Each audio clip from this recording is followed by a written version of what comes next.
성매매 특별법이 시행된 지 20년이 넘었지만 성매매는 여전히 음지에서 성행하고 있습니다. 탈성매매 여성들의 경우 성매매 피해자라는 사실을 직접 입증해야 하는데 이들의 현실을 들여다보고 현실적인 대책은 없을지 취재했습니다. 그런가 하면 우리 사회 그늘에서 살아가는 여성들을 보듬어온 단체도 있습니다. 성매매를 비롯한 각종 범죄에서 10대 여성들을 구하고 지원해온 나는 봄에 다녀왔습니다. 중국의 한 스타트업이 개발한 인공지능 딥시크. 저비용 고성능 AI 모델이지만 데이터 유출 논란을 불러일으켰습니다. AI 시대에 맞는 윤리 기준은 무엇일지 교회의 입장을 들어봤습니다. 세계 주교 신호드 3년 여정 속 한국 교회는 어떻게 신호드 교회를 이루어갈지 고심하고 있습니다. 이를 논의하기 위한 신호드 이행 전국 모임이 열렸습니다.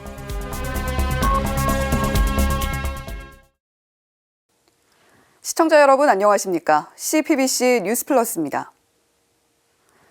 오늘은 우리 사회의 사각지대, 탈성매매 여성들의 이야기를 전해드립니다.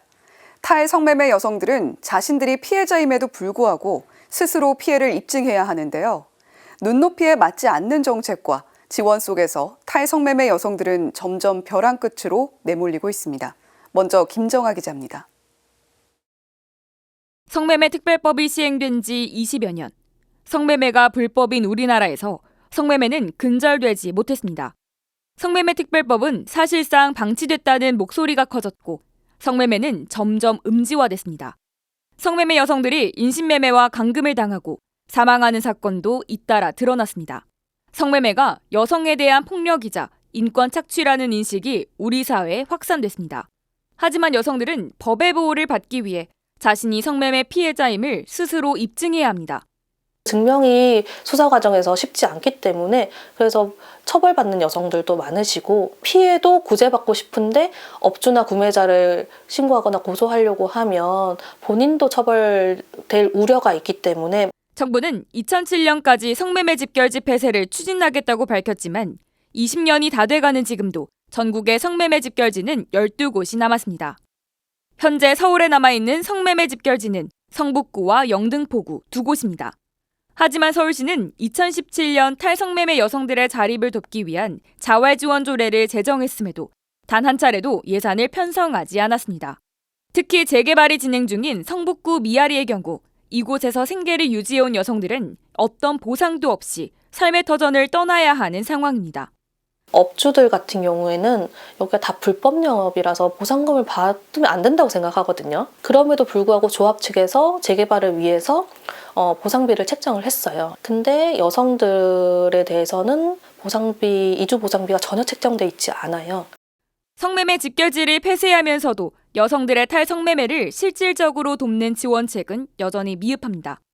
법적으로 마련된 지원기간 역시 1년으로 자립 기반을 마련하기에는 턱없이 부족합니다. 내가 이제 좀 몸을 좀 추스릴 것 같은데 지원이 끝나니까 어떻게 해야 될지 모르겠다, 막막하다 이런 이야기 많이 하시거든요. 탈성매매 여성들에게 가장 절실한 건 안정된 주거와 일자리입니다. 하지만 이들은 정부의 주거 지원 대상에서도 제외됩니다. 젠더폭력 피해자는 신청이 가능하지만 성매매 피해자는 포함되지 않기 때문입니다. 사회가 이들을 피해자로 인정하지 않는 현실을 보여주는 대목입니다. 정말 일자리가 없어요. 여성들이 일할 수 있는 곳이 너무 없고 그리고 벼랑 끝에 몰려있는 여성들이 너무 많습니다. 현재 전국의 성매매 여성들을 위한 자활센터는 13곳. 평균 10여여 명만 수용할 수 있고 지원 기간도 1인당 최대 3년으로 제한됩니다. 집결지가 폐쇄됐을 때 그 여성들이 오려고 해도 자리가 없어서 못 오는 결과를 발생해서 탈성매매 여성들의 자립을 위해 이들을 피해자로 인정하고 동등한 시민으로 바라봐야 한다는 목소리가 나오는 이유입니다. 정말 성매매 너무 폭력적인 일이고 성매매 여성들이 너무 힘들게 생존하고 있어요. 우리가 좀 어떻게 같이 함께 살아갈지를 고민하고 또 더 나은 삶을 좀 함께 고민을 하면 좋겠다. 성매매를 노동으로 보는 시선에 대한 비판의 목소리도 나옵니다. 열악하고 저 밑바닥까지 내려갈 정도의 환경이 안 좋았던 건데 그걸 경험해보지 못한 사람들이 성매매를 성노동이라고 말하는 거는 모멸감을 느끼게 만드는 거거든요. 성매매 여성들을 향한 사회적 낙인을 지우고 실질적 지원을 확대해야 할 때입니다. CPBC 김정호입니다. 앞서 전해드린 것처럼 여성들이 성매매에서 벗어난 후 자립하기란 쉽지 않은 것이 현실인데요. 탈성매매 여성들에게 필요한 현실적인 대책은 무엇인지 이어서 이정민 기자입니다. 오랜 시간 작은 창문 너머로만 세상을 바라봤던 여성들. 그들이 고립된 공간에서 벗어나 일상으로 돌아가기란 쉬운 일이 아닙니다. 그들을 피해자로 인식하고 눈높이에 맞는 지원책을 마련해야 하는 이유입니다. 전문가들은 성매매의 구조적 문제를 지적하며 성매매 여성들이 피해자라는 점을 강조합니다. 자발적이라는 얘기는 유입도 자발적이고 들어갔다 나올 수도 있어야 되잖아요. 근데 한 번 이 세계에 들어서면 그리고 특히나 빚의 구조에 들어서면 이 성매매 산업에서 벗어나기가 굉장히 많이 어렵고 피해 여성들이 성매매를 벗어나 자립하기 위해서는 재정적 지원을 비롯해 다양한 지원이 필요합니다. 성매매 집결지 폐쇄에 힘쓰고 있는 파주시도 이들의 피해자성에 공감하며 성매매 피해자 지원에 적극 나서고 있습니다. 파주시는 지난해 성매매 피해자 자활지원 조례를 제정해 1인당 2년간 5천만 원가량의 자활지원비를 제공하고 있습니다. 성매매 종사자는 대개 피해자입니다. 이 사람들은 지금 보니까 기술도 없고 오랜 세월 여기에 종사한 사람들이라 지금 자활의 기회를 주어야 해요. 2016년 여성가족부 성매매 실태조사를 보면 성매매 집결지 종사자 가운데 15년 이상 일한 경우는 전체의 40%가 넘고 연령대별로는 40, 50대가 44%로 집계됐습니다. 성매매 집결지에서 오래 일할수록 나이가 많을수록 탈성매매 후 새로운 환경에 적응하기란 쉽지 않은 상황. 오래 계셨던 분들은 나이가 40대 중반이어도 글을 모르시는 분들이 많아요. 그리고 글을 못 읽는 분도 많고 대중교통을 이제 타보신 적 없는 분들은 같이 대중교통 타보고 카드도 사보고 찍어도 보고 환승도 해보고. 성매매 집결지의 경우 대부분의 여성들은 오랜 기간 성매매 현장에서 먹고 자며 생활합니다. 이에 전문가들은 성매매 피해 여성들을 위한 재사회화가 필요하다고 목소리를 높입니다. 전국의 성매매 피해 여성 자활지원센터는 재사회화의 일환으로 공동작업장을 운영합니다. 여성들은 작업장에 매일 출퇴근하며 사회로 나가기 전 간접적으로 사회생활을 경험합니다. 직업 훈련은 꼭 직업을 얻기 위한 하나의 수단일 수도 있지만 사회 경험, 대인관계, 사회성을 확보하는 하나의 조건인 거죠. 성매매 여성들을 위한 심리적, 정서적 지원도 필요합니다. 오랜 기간 성매매로 정신적인 어려움을 호소하는 여성들이 적지 않기 때문입니다. 집결지 10대부터 자신의 몸이 거기에 있는 것 자체가 사실은 자신을 약간 어느 정도 포기해야지 사실은 거기에 존재할 수 있거든요. 본인의 정신과 몸을 계속 분리해야 되는 작업을 거기에 있는 동안은 계속 수십 년 동안 하기 때문에 이제 그거로 인한 그 학습화된 무기력이 많아요. 여전히 전국에는 12곳의 성매매 집결지가 남아 있습니다. 국가가 방치하고 사회가 외면했던 공간. 그곳에서 이제 막 벗어나려는 여성들이 있습니다. 그들의 선택이 새로운 시작이 될 수 있도록 멈추지 않는 관심과 눈높이에 맞는 현실적인 지원이 절실합니다. CPBC 이정민입니다. 성매매를 비롯한 각종 범죄에서 10대 여성들을 구하고 지원하는 단체가 있습니다. 인권 사각지대에 놓인 여성들을 보살펴온 막달레나 공동체가 운영하는 나는 봄인데요. 이힘 기자가 다녀왔습니다. 가정폭력 등으로 가출을 선택한 청소년들은 생활비 마련을 위해 성매매를 비롯한 각종 범죄에 쉽게 빠집니다. 통계청에 따르면 지난해 우리나라 청소년의 성관계 경험률은 6.4%이며 청소년들이 성을 경험하는 연령도 평균 14.1세로 갈수록 낮아지고 있습니다. 또한 우울감을 경험한 청소년 비율도 27.7%에 달합니다. 이 때문에 나는 봄에서 치료와 상담을 받는 청소년은 하루 평균 15명에 달합니다. 저희 쪽에 찾아오는 대부분의 친구들은 누구한테 좀 말하기 어려운 상황을 경험한 친구들, 예를 들면 이제 성건강적인 문제가 있다던가, 약간 임신의 우려가 있다던가, 아니면 본인이 원하지 않는 성관계를 했다던가, 이런 상황에서 그 이후에 이제 대처 방법이나 이런 것들을 잘 모르고 어려움을 겪는 경우도 친구들이 많이 찾아오고 있고요. 서울시립 10대 여성 건강센터 나는 봄은 2013년 설립됐습니다. 40년 넘게 성매매 피해 여성들을 돌봐온 막달레나 공동체가 서울시로부터 위탁받아 운영하고 있습니다. 나는 봄에는 여성의학과를 비롯해 치과와 한의학과, 정신의학과 등 전문 진료소가 있습니다. 여성 청소년들을 위한 진료와 검사, 정기검진을 지원하기 위해서입니다. 나는 봄은 심리적으로 어려움을 겪는 청소년들 상담에도 나서고 있습니다. 가정에서 제대로 돌봄받지 못하는 여성 청소년들이 스스로 자신을 돌봄으로써 건강한 성인으로 성장하도록 돕는 것이 나는 봄의 존재 이유입니다. 여성질환과 학교폭력 등으로 어려움 속에 청소년기를 보냈다는 새내기 대학생 장한희 씨는 나는 봄에서 새 희망을 얻었다고 말합니다.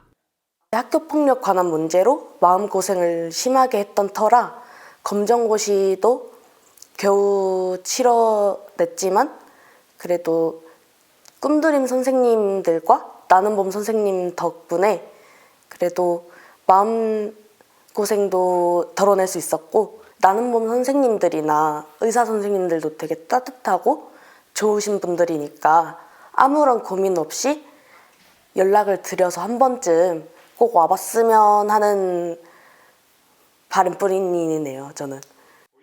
CPBC 이희임입니다.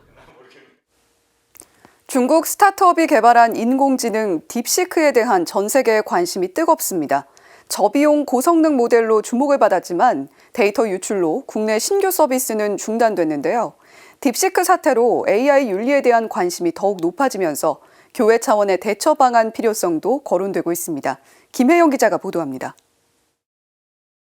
딥시크는 출시되자마자 돌풍을 일으켰습니다. 가격 대비 뛰어난 성능으로 앱스토어에서 챗GPT를 제치고 단숨에 다운로드 1위에 올랐습니다. 하지만 과도한 개인정보 수집과 유출 논란이 불거지면서 한 달도 안 돼 기세가 꺾였습니다.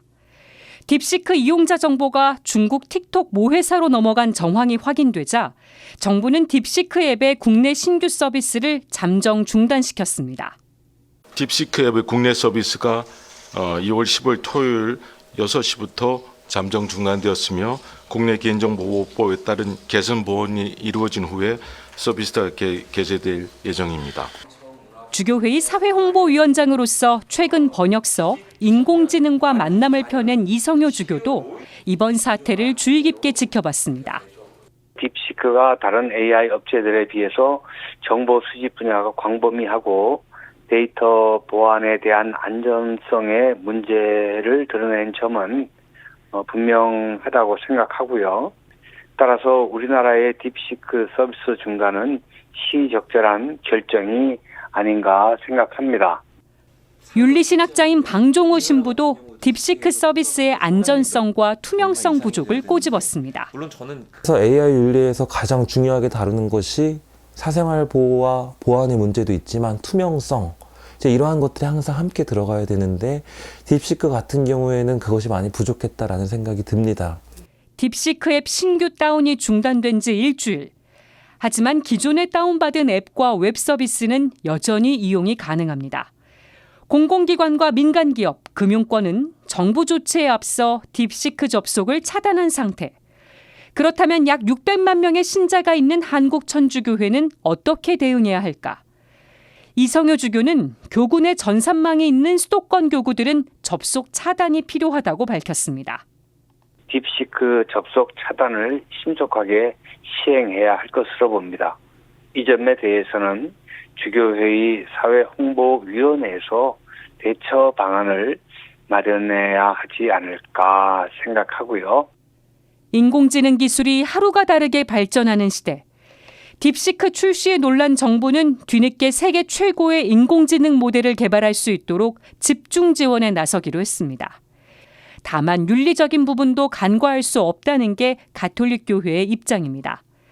교황청이 최근 발표한 문헌, 옛것과 새것이 AI 윤리의 기준이 될 수 있습니다. 데이터를 가지고 있는 회사가 어떻게 이 기술을 적용하고 있는지, 그리고 누군가가 이 정보를 요청한다고 했을 때 이것을 어떻게 사용하고 있고 어떻게 관리하고 있는지를 투명하게 공개할 수 있어야 된다라고 이야기를 하거든요. 이성유 주교는 신자와 국민에게 디지털 미디어 문해력을 가질 것과 몇 가지 질문을 던져볼 것을 권고했습니다. AI가 내장된 기술을 사용한 후 어떤 느낌이 드는가? 나에게 물어보는 거죠. 활력이 넘치는가? 혹은 체력이 고갈되는 느낌인가? 주변 사람들과 교류하는 대신 종종 기술에 의존하고 있는가?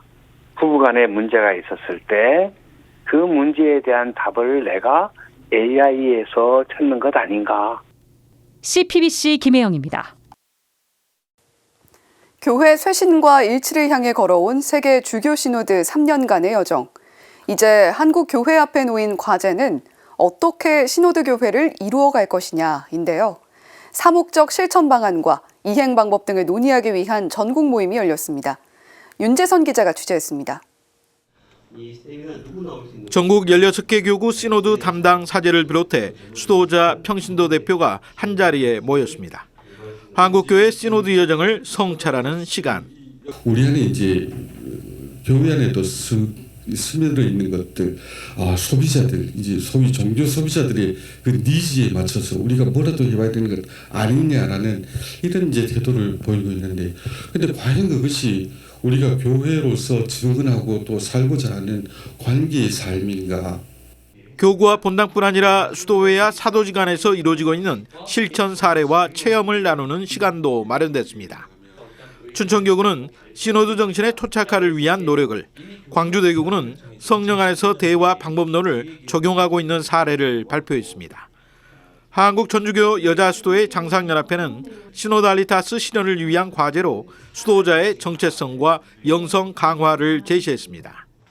정체성 강화, 특히 이제 영성 강화로 인한 시노드 알리타스의 그 삶을 좀 변화시켜가는 수도자들의 노력이 필요하다라는 그런 이제 의견이고요. 1부와 2부 조별로 나눠 진행된 성령 안에서 나누는 대화. 모두가 다른 이들의 의견을 경청하고 각자의 경험과 기도에 대해 이야기를 나눕니다.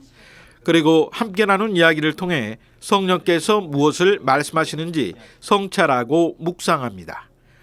모임에는 서울 대교구장 정순택 대주교, 광주 대교구장 옥현진 대주교도 함께했습니다. 이번 모임은 성령 안에서 대화를 통해 느낀 소감과 제안을 발표하는 것으로 마무리됐습니다. 결국 교회의 쇄신을 향한 관계의 회심은 주교와 사제, 수도자, 평신도로 구성된 하느님 백성 모두가 함께 길을 걸어가는 동반자로서의 서로의 존재를 존중하는 가운데 지속적으로 만나고 또 가까이 해야 할 것으로 마음을 모았습니다. 평신도들도 이게 성령 안에서 대화하는 이 모임이 전국적인 규모 안에서 있었으면 좋겠다는 제안을 좀 드리고자 합니다. 옥현진 대주교는 실망하거나 지치지 말고 대안과 희망을 이야기하는 시노드적인 교회를 함께 이루어 나가자고 독려했습니다. 우리가 잘못해온 것에 대해서 끄집어내고 비난하고 비판하는데 시간을 보내기보다는 미래를 이야기하고 대안을 만들고 그다음에 우리의 희망을 이야기할 수 있는 시노드적인 교회를 만들어가야 되지 않을까. 주교회의는 다음 달 28일엔 연구 세미나를 열고 시노드 정신을 실천할 학술적 기반을 다질 예정입니다. CPBC 윤재선입니다. 가톨릭 중앙의료원은 병원 방문이 어려운 환자를 위해 가정으로 방문하는 가정간호 서비스를 제공하고 있는데요. 21년 동안 매일 미사를 봉헌하며 지역의 환자들을 돌봐온 한 가정 전문 간호사가 마지막 진료에 나섰습니다. 전은지 기자가 만나봤습니다. 작은 승용차가 한참을 달려 도착한 서울시 서초구의 한 주택. 서울성모병원 소속 최복순 가정전문 간호사가 집에 들어서자마자 환자의 안부를 묻습니다. 잠이 고운히 주무셨네. 아이고 눈에 안 뜨시네. 네.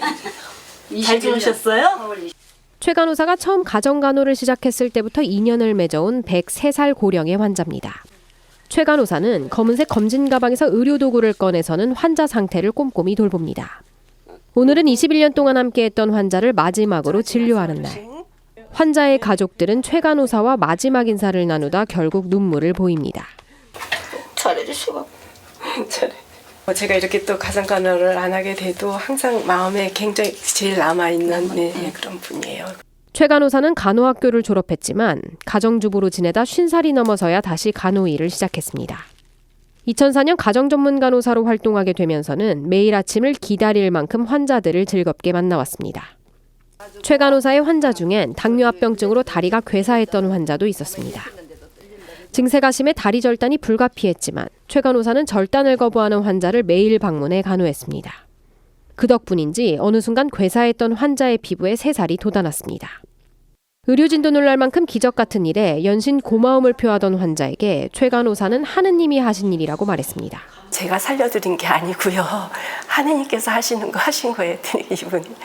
하느님이 어디 계시는지는 모르지만 어쨌든 선생님이 하느님이 그렇게 했다고 그러니까 믿겠다고 그럼 나도 그 하느님을 믿고 싶다고 세례까지 받았어요. 정말 전 그분 생각하면은 정말 이게 하느님이 하시는 일은 정말 안 되는 일이었구나. 최 간호사는 바쁜 간호 일정 중에도 매일 미사와 기도를 빠뜨리지 않았습니다. 환자들의 이름을 한 명 한 명 부르며 주님께 의지해야만 할 수 있는 일이었습니다. 매일 미사가 평일 미사가 있잖아요. 그래서 제가 처음 가정간호 시작할 때 우리 수녀님께 이렇게 말씀을 드려요. 수녀님 저는요 점심은 안 먹어도 돼도 미사에 영성체를 안 하면 저는 이 일을 못할 것 같아요. 최 간호사는 지난달을 끝으로 가정전문 간호사로서의 여정을 끝마치게 됐습니다. 최 간호사는 가정전문 간호사로 지냈던 21년 세월이 감사하고 행복했다고 말합니다. 매일매일이 그 선물 같은 날이었어요. 저는 이 환자를 보는 게 너무 즐거웠어요. 이 일을 할 수 있게 하느님께서 나를 이런 몫을 주셨다는 거가 너무 감사했어요. 그러다 보니까 제가 만나는 환자들한테도 그렇게 고마울 수가 없어요. 최 간호사는 이제 가정간호의 여정을 마무리하고 앞으로 요새부원에서 환자들을 위한 진료 봉사에 나설 예정입니다. CPBC 전은지입니다.